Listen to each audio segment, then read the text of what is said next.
네, 2월 14일 장윤선의 취재 편의점 시작하겠습니다. 헌법재판소 윤석열 탄핵 심판에 대한 사건 기일이 아마도 막바지로 접어드는 것 같습니다. 다음 주 한 기일이 더 잡히긴 했는데 이후 상황이 어떻게 될지 늦어도 3월 초 이르면 3월 초에는 결과가 나오지 않을까라는 전망이 우세한 상황입니다. 관련해서 오늘은 국회 정보위 야당 간사 맡고 계신 더불어민주당 박선원 의원님 모시고 다양한 정치 현안 여쭤보도록 하겠습니다. 어서 오십시오, 의원님. 네, 안녕하세요. 네, 잘 지내고 계십니까? 탄핵 소추단이기도 하고 네. 또 윤석열 내란 국정조사 특위위원이기도 하고 예. 국방위원회 위원이시기도 하고 네, 다 걸쳐 있습니다. 아니, 지금 모자가 몇 개입니까, 의원님? 모자가 한 5-6개 되시는 것 같습니다. 자, 오늘은 정보 관련해서 이제 해주실 말씀이 많아서 제가 정보의 간사로 설명을 좀 드렸고요. 말씀 주신 대로 어제 8차 변론 기일이 있었습니다. 예. 화제가 됐던 게 그리고 이게 과연 사실이냐 했던 게 이제 제일 첫 번째 출석했던 조태용 국정원장의 증언과 관련해서 사실 확인이 좀 필요한 것부터 좀 말씀을 좀 여쭤야 될 것 같아요. 홍장원 1차장이 야당 국회의원에게 무려 7차례나 인사청탁을 했다. 이런 주장을 했는데 관련된 영상 먼저 보시고 네, 아직 준비가 안 돼서 저희가 그 얘기를 좀 여쭤볼게요. 어제 관련한 기자회견도 하셨습니다. 예, 도저히 묵과할 수 없는 일이고요. 네.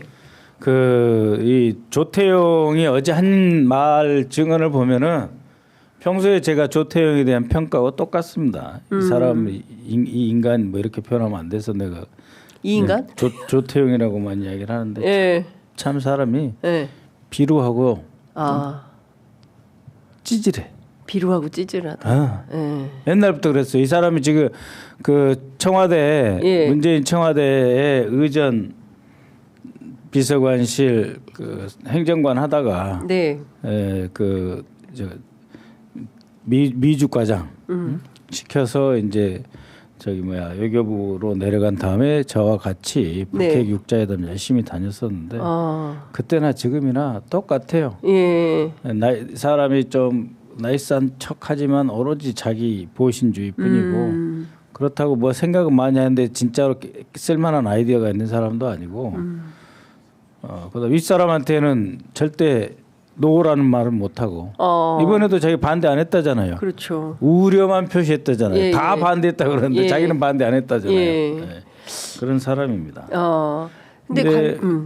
근데 뭐 홍장원 차장이 야권 인사에게 수차례 인사청탁을 했다는데 이거 완전히 사람 체면을 깎아가지고 홍 차장의 신뢰도를 떨어뜨리려고 하는 거짓말이거든요. 네, 의원님 관련된 영상 잠깐 보시고 지나가겠습니다.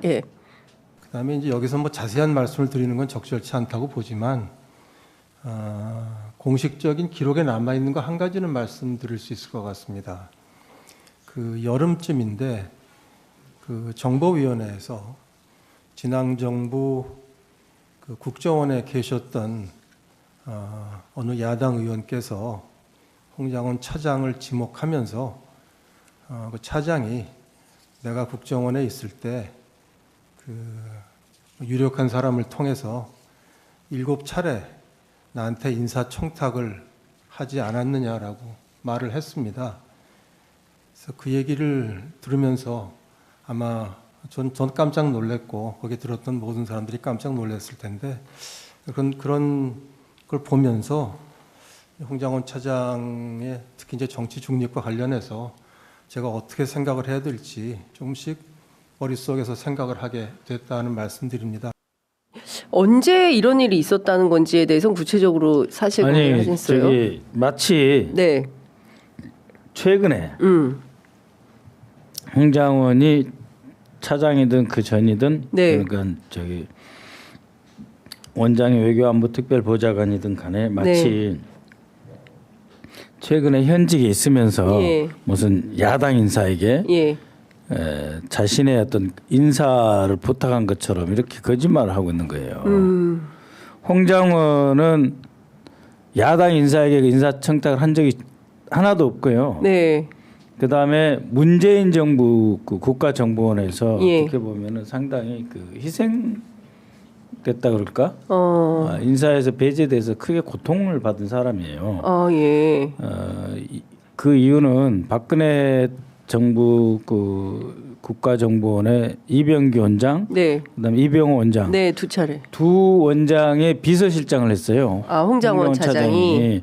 그때는 2급이었습니다. 2급. 예. 그리고 그 2급으로서 홍장원 차장이 이제 그 비서실장직을 마치고 네. 이병호 원장이 그 영국 공사로 보냈어요. 네. 그때도 2급으로 갔습니다. 예. 그런 사이에 예. 문재인 정부가 이제 출범을 해가지고 국가정보원이 새로 들어오면서 강도 높은 감사와 감찰을 했어요. 그런데 홍장원에 대해서도 투서가 좀 들어왔다고 해요. 홍장원이 문제가 있다. 예. 그런데 당시에 기조실장 예. 신현수 기조실장은 그래서 불러드려야 된다. 그 주연 공사인데 불러드려야 된다 이런 말이 있었다고 해요. 네. 근데 그런 일은 이번에 그 윤석열 정권에서 해외에 나가 있는 문재인 정부 국정원에서 해외에 나가 있는 네. 그 해외 요원들 싹 불러들였거든요. 그랬죠. 그런 짓 하면 안 되는 거예요. 네. 그래서 불러들이지 않고 홍장원에 대해서 조사를 했는데 문제가 없다. 네. 그 판단이 돼서 아마 그 서훈 원장이 예. 이 블랙 요원으로 큰 이 사람을 예. 썩힐 수 없다. 자원이다 이렇게 아주 판단한 훌륭한 거예요. 자원이다 해서 국정원 안에 국정원이라고 할 수 있는 부서가 있거든요. 네. 그 부서의 책임자로 이 홍장원 2급이죠. 네. 그 공사를 이 추천을 했어요. 인사 추천을. 예. 그런데 그 당시에 청와대에서 네. 문재인 청와대에서 민정수석실에서 안 받아들였어요. 이 예. 사람을. 그래서 이 사람은 2급으로 끝났어요. 2급으로 끝날 사람이 아닌데 부서장이라고 하는 국정원에 꽂힌 부서장 네. 1급 국장이거든요. 그걸 못하고 나갔던 사람이고 예. 그래서 이제 저 윤석열 캠프로 자연스럽게 합류한 겁니다. 내가 예. 보기에는 예. 김태효의 마포고 4년 선배, 김영현의 육사 후배, 네. 신원식 김영현의 육사 후배 이렇게 돼서 아마 그쪽 캠프로 갔었던 것 같은데 네네. 그쪽 캠프로 가서 무슨 인사청탁을 우리에게 하겠습니까? 그러니까요. 그러니까 윤석열 그리고- 정부인데. 네, 윤석열 정부인데 그리고 이 사람이 이제 주연 공사로 들어왔을 때 저는 이제 그 서훈 원장의 안보 특보였거든요. 네. 그때 제가 이 내곡동이라고 표현하는 네. 국정원에서 이 사람을 본 적이 없어요. 그 전에 내가 해외 출장가서 잠깐은 본 적이 있는데 네네. 이 홍장원 그러니까 이급 귀국한 네. 우리 이제 직원이라고 하거든요. 네네. 이 홍장원 직원을 본 적이 없어요. 연락도 안 하고 서로. 예. 그런데 왜냐하면 홍 차장은 아마 당시에는 제가 아마 승진 안 시켰다고 생각을 할 거예요. 근데 오히려. 네, 오히려. 근데 예. 저는 그때 기조실장도 인사 아니었고 불이익을 받았다. 인사 불이익을 받았는데 그 불이익을 한 사람이면 제가 했을 거라고 생각을 했을 수 있어요. 박선호 의원님이 했을 거다. 네, 네, 왜냐하면 저는 이제 친정부에서 네. 들어온 사람이니까 근데 그게 아니에요. 그게 아니고 서훈 원장이 이 홍장원을 제대로 한번 쓰려고 했는데 민정수석실에서 당시 청와대 청와대 민정수석실에서 브레이크를 걸어가지고 예. 2급으로 끝난 어떻게 보면은 좀 능력에 비해서는 불행한 인물이죠. 왜냐하면 전기 공채 출신이 아니고 네. 육사에서 707 특임 들어가서 발군의 실력을 발휘하잖아요. 그러면 이제 그 사람을 스카우트 해온다 그러잖아요. 국정원에서 그렇게 스카우트 해온 사람인데 경력직으로 스카우트 해온 사람인데 좀 피해를 많이 본 사람이죠. 사실은 문재인 정부에서. 예. 그러니까 지금 근데 무슨 인사청탁을 해요?